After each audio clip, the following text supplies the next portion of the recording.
दोस्तों E20 जनता party से में सोशल मीडिया पर ट्रेंड कर रही है। जी हाँ, सीजेपी के प्रोटेस्ट के बाद अब एक नई पार्टी बनकर सामने आई है E20 जनता पार्टी।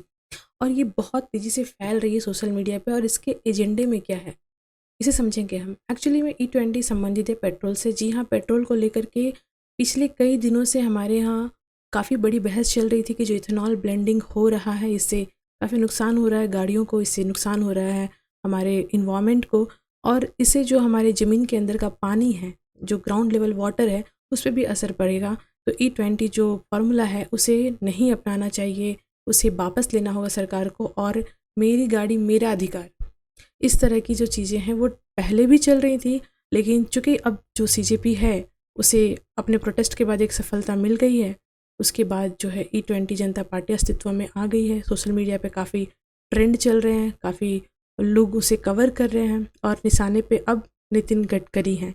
जी हाँ, अब नितिन गडकरी का इस्तीफ़ा मांगने की तैयारी चल रही है। देखो, जो प्रोटेस्टर हैं इसमें बड़ी संख्या में हम देखेंगे कि जो टैक्सी वर्कर हैं या जो अन्य लोग हैं, जो सामान्य व्यक्ति भी है, तो वो प्रभावित है इससे। इसमें कहीं कोई दो राय वाली बात नहीं है। लेकिन ये समझने की बात है कि जनता तक जो सरकार का मैसेज है वो सही से पहुंच क्यों नहीं रहा है। और अगर नहीं पहुंच रहा है तो सरकार को ये देखना होगा कि जो जनता की परेशानी है वो सरकार तक एक्चुअली में पहुंच क्यों नहीं रही है। मतलब एक तरह से लग रहा है कि कम्युनिकेशन गैप है, और इस कम्युनिकेशन गैप का फ़ायदा उठाने के लिए जो है ये प्रोटेस्टर तैयार हैं, जिन्हें हम जेन जी का नाम दे रहे हैं। एक्चुअली में ये जेन जी आंदोलन है भी नहीं। वास्तव में देखो तो ये जो है एक तरह से प्रायोजित है, और इंस्टाग्राम पे, सोशल मीडिया पे जो है जेनजिस को इसमें जोड़ा जा रहा है, और जोड़ करके फिर से इसे जो है एक बड़ा बवाल क्रिएट करने की, एक कैओस क्रिएट करने की भारत में फिर से कोशिश हो रही है। पेपर लीक का मामला जो था उसमें एक सफलता मिल गई सीजेपी को, इसी के तर्ज पे अब जो है ये कार्य करने के लिए तैयार है। लेकिन सबसे बड़ी बात तो ये है कि देखिए, क्या इसमें जो है नितिन गडकरी का इस्तीफ़ा होगा? क्या इसके जो कंसर्न्स हैं वो सही मायने में ऐसे हैं जिनके एड्रेस नहीं किया जा सकता है? तो देखिए, सबसे बड़ी बात है, पेट्रोल का एक प्रॉब्लम तो है, क्योंकि ईरान और जो अमेरिका का वॉर है इसके कारण जो फ्यूल का इशू है वो पूरे वर्ल्ड वाइड है। भारत में E20 का फार्मूला पहले से भी चल रहा था। गवर्नमेंट की और योजना है कि E20 को बढ़ाया जाए।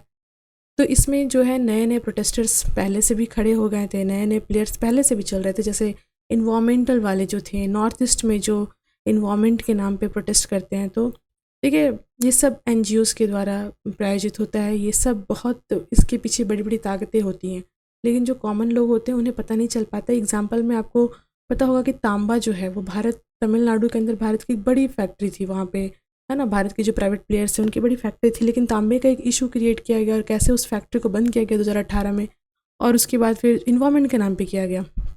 एक व्यक्ति की डेथ हो गई थी, इन्वायरमेंट के नाम पे किया गया और उसको बंद कर दिया गया। और आज के डेट में भारत जो है तांबा जो है वो कॉपर बाहर से खरीदता है। तो ऐसे ही बहुत सारी चीज़ें हैं बैकग्राउंड में।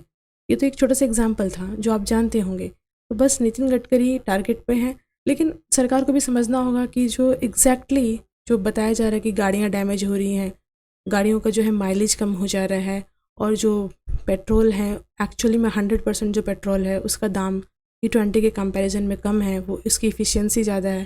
तो फिर E20 को क्यों सरकार लेकर के आ रही है? और इसके कई सारे नुकसान भी हैं, क्योंकि जो गन्ना है या जो धान है जिनसे ये इथेनॉल बनेगा, तो आप समझिए कि इसकी जो खेती होती है उसमें बहुत पानी की रिक्वायरमेंट होती है।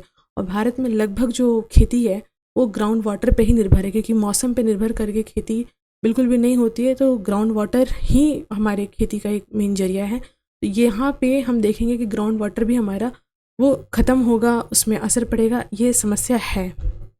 तो देखिए, ऐसा नहीं है कि समस्या है तो समाधान नहीं होगा। देखिए, जिन देशों में पानी नहीं है तो क्या वहाँ लोग जीवित नहीं हैं? ऑब्वियस सी बात है, वहाँ लोग जीवित हैं, बीच का समाधान निकालते हैं। तो सरकार को भी जो है समाधान निकालना होगा। और ये जो E20 जनता पार्टी भी सोशल मीडिया पे ट्रेंड कर रही है, इसके कंसर्न्स हैं, उसको भी समझना होगा सरकार को। अब बहुत देर नहीं करना होगा। जैसे पेपर लीक के मामले में सरकार की काफ़ी देरी हो गई, काफ़ी देर से एक्शन हुआ, और उसके बाद ये प्रोटेस्टर्स जो प्रोटेस्ट के नाम पे किए हैं वो कभी नहीं हुआ प्रोटेस्ट के नाम पे जो इन्होंने किया है। जिस तरह से कॉकरोच पार्टी के लोगों ने जो, मतलब शब्द नहीं है हमारे पास, जो जिस तरह की व्यवहार, जिस तरह का गाली और जिस तरह की जो चीज़ें उन्होंने प्रदर्शन के नाम पे की। खैर, अब सभी कॉकरोच को इलाज तो मिल रहा है, जो भी कॉकरोच इलाज के लिए एलिजिबल हैं उनका ट्रीटमेंट उनके हिसाब से हो रहा है, उनकी भाषा में हो रहा है। कुछ तो निकल गए, जो जहाँ जिनको निकलना था, तो वो तो एक अलग विषय है, लेकिन ये एक इम्पॉर्टेंट विषय है। कॉकरोच जनता पार्टी के बाद E20 जनता पार्टी, सरकार को गंभीर होना होगा, समझना होगा और अब ये देखना होगा कि क्या सरकार फिर से झुकने के लिए तैयार है। हालांकि विपक्ष भी इसमें पीछे नहीं है, कांग्रेस के बहुत सारे नेता पहले से ही E20 का मुद्दा उठा रहे थे, विपक्ष के लिए भी, देश के लिए भी था ये। मतलब कंसर्न तो है, इसे एड्रेस करना होगा सही तरीके से, सही प्लेटफॉर्म पे।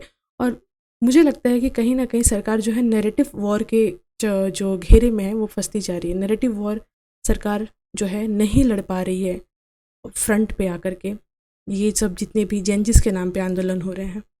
हालांकि इसमें जेंजिस कम है, बट है तो उन्हीं का नाम। तो ये है E20 से संबंधित सारी information. Thank you, thanks for watching.